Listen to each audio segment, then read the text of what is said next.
आदिवासी नेत्री निशा भगत को किया गया डिटेन। रिम्स परिसर स्थित जमीन अधिग्रहण के मामले में निशा भगत पहुंची थी रिम्स में पुलिस और निशा भगत के बीच हुई हाथापाई के बाद निशा भगत को किया गया डिटेन। निशा भगत को साथ ले गई सदर थाना पुलिस।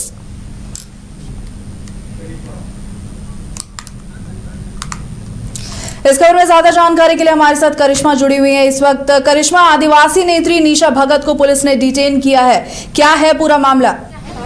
जी रोमिता, देखिए आदिवासी नेत्री निशा भगत को डिटेन किया गया है। फिलहाल हम तस्वीर जो है सदर थाना की दिखा रहे हैं। आप देख सकते हैं कि निशा भगत को यहां पर लाया गया है और यहां पर सुरक्षा जो है वो बढ़ा दी गई है। आप देख सकते हैं महिला जवान भी यहां पर मौजूद है, क्योंकि झारखंड हाईकोर्ट की तरफ से एक आदेश जो है वो जारी किया जाता है और ये कहा जाता है कि रिम्स परिसर को अतिक्रमित मुक्त बनाया जाए और उसको लेकर लगातार आपने देखा कि कार्रवाई जो है वो की जा रही थी। इस दौरान निशा भगत जो है वो रिम्स परिसर पहुंचती है। चूंकि इससे पहले भी लगातार वो भी तस्वीर हम अपने दर्शकों को दिखा रहे थे कि जिनका घर टूट रहा था वो लगातार सवाल उठा रहे थे कि उनके पास जमीन का म्यूटेशन भी है, साथ ही नगर निगम के तरफ से जो नक्शा है वो पास किया गया, तो आखिर ये जमीन अवैध कैसे हुआ। फिलहाल ये तस्वीर हलचल जो है इस वक्त काफी तेज हो गई है और ये तस्वीर जो है हम अपने दर्शकों को दिखा रहे हैं सदर थाना की, जहां पर निशा भगत को डिटेन कर यहां पर पुलिस जो है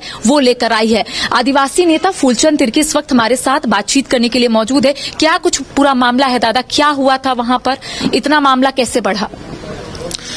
विगत कई दिनों से रिम्स का मामला चल रहा है, डीआईजी ग्राउंड का मामला आप लोगों ने देख रहे हैं और उसी के तहत जो है जो घर से बेघर हो गए लोग बहुत दिन से हम लोग को बुला रहे थे, क्योंकि हम लोग बहुत ज्यादा सामाजिक कार्यों में व्यस्त थे।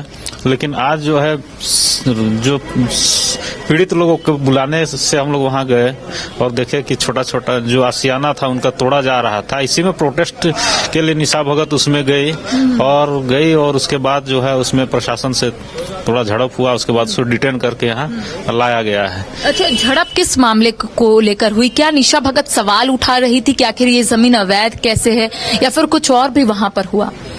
देखिए, जो एक इंसान होने के नाते जो है मानवता के नाते भी ठंड के दिन में है, किसी का घर बेघर अगर कर दिया जाता है तो उसको रहने के लिए और उसको जो है उनका जान माल का सुरक्षा के लिए उन्होंने आवाज उठाया कि गरीब लोग जो है यहाँ पर ठंड के दिन में उसका घर को तोड़ा जा रहा है, पहले इनको रहने का व्यवस्था उपलब्ध कराए, उसके बाद अपना जो भी है उसको किया जाना चाहिए। लेकिन यहाँ तो मतलब जो आदेश है हाई कोर्ट का हवाला देते हुए प्रशासन कार्रवाई कर रही है, लेकिन सरकार को भी सोचना चाहिए कि जो लोग दुखित पीड़ित है उनके साथ में खड़ा होना चाहिए। अच्छा, अभी क्या कहा जा रहा है, कब तक उनको यहीं पर रखा जाएगा? पूछताछ भी हो रही है क्या उनसे? निश्चित तौर से ये अभी हम लोग बातचीत कर ही रहे थे कि कब इनको छोड़ा जाएगा, तो बोल रहा कि ठीक है अधिकारी लोग जैसे आदेश करेंगे हम लोग करेंगे कह के, इसीलिए हम लोग आज जो है पूरा समाज के लोग यहाँ थाना में आए हुए हैं। एक और आरोप लग रहा है कि सरकारी काम में बाधा जो है वो निशा भगत ने उत्पन्न किया है, क्योंकि ये तो झारखंड उच्च न्यायालय की तरफ से आदेश जारी किया गया था कि जो भी अवैध तरीके से अगर रिम्स के परिसर में घर बनाए हैं तो उनका तो आशियाना उजड़ेगा। देखिए, आदिवासी कानून है, ये 5वीं अनुसूचित क्षेत्र है। सुप्रीम कोर्ट कहता है कि यह ग्राम सभा के माध्यम से आप जो है अपना आदिवासी तय कर सकता है, आदिवासी का क्षेत्र है और 13 जो राज्यों में आदिवासी 5वीं अनुसूची लागू है और झारखंड में भी अनुसूचित क्षेत्र लागू है।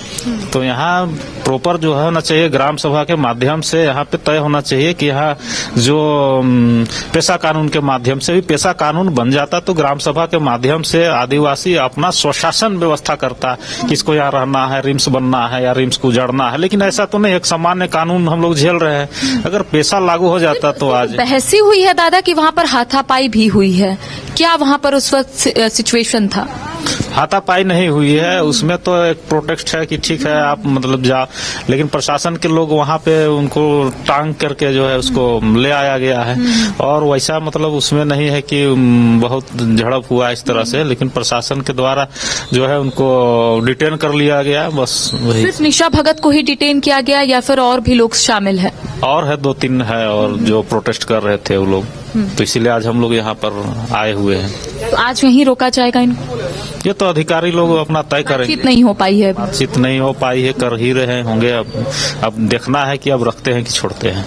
चलिए, और भी कुछ लोग हैं जो उस वक्त मौजूद थे, बातचीत करते हैं कि आप भी उस वक्त मौजूद थे जब निशा भगत को डिटेन किया गया। उस वक्त का सिचुएशन क्या था? उस वक्त का सिचुएशन था निशा जी जैसे आई वहाँ पे, उसके बाद इन्होंने कहा कि काम को रोको। जिस तरह का पीड़ित थे वहाँ पे लोग थे, 7-8 घर तो थे जिनका घर टूट रहा था। उन लोगों आकर के बाद जेसीबी को रोको उन्होंने कहा, तो उसके बाद जेसीबी को रुका नहीं गया। लेकिन निशा भगत जी ने कहा कि जो कोर्ट से ऑर्डर आया है वो कोर्ट हमको दिखा दीजिए, मैं मान जाऊंगी। तो ये लोग दिखा नहीं रहे हैं, तो बस उसी में बहस हुई और गाड़ी को रोकने के लिए बोला गया। तो गाड़ी तो रुक गई कुछ देर के लिए। उसके बाद निशा भगत ने कहा कि मुझे दिखा दो कोर्ट का ऑर्डर, मैं मान जाऊंगी। यही बात निशा जी बार बार गुहार लगा रहे थे कि मुझे कोर्ट का ऑर्डर दिखा दो, कोर्ट का ऑर्डर दिखा दो।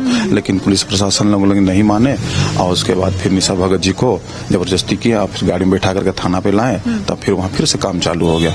क्या प्रशासन के तरफ से आप लोग जो कह रहे थे कि वो डॉक्यूमेंट या फिर वो दिखा दीजिए कि जो कोर्ट के तरफ से आदेश जारी हुआ है, तो प्रशासन के तरफ से उस वक्त क्या कहा गया? अभी वहाँ पे तो कुछ बोला नहीं, बस निशा जी को बस बोले कि इनको यहाँ से उठाओ, इनको यहाँ से उठाओ, बस इनका काम जो काम चल रहा है उस काम पे बाधा नहीं डालें। तो निशा जी ने कहा कि मुझे कोर्ट का ऑर्डर दिखा दीजिए, मैं मान जाऊंगी।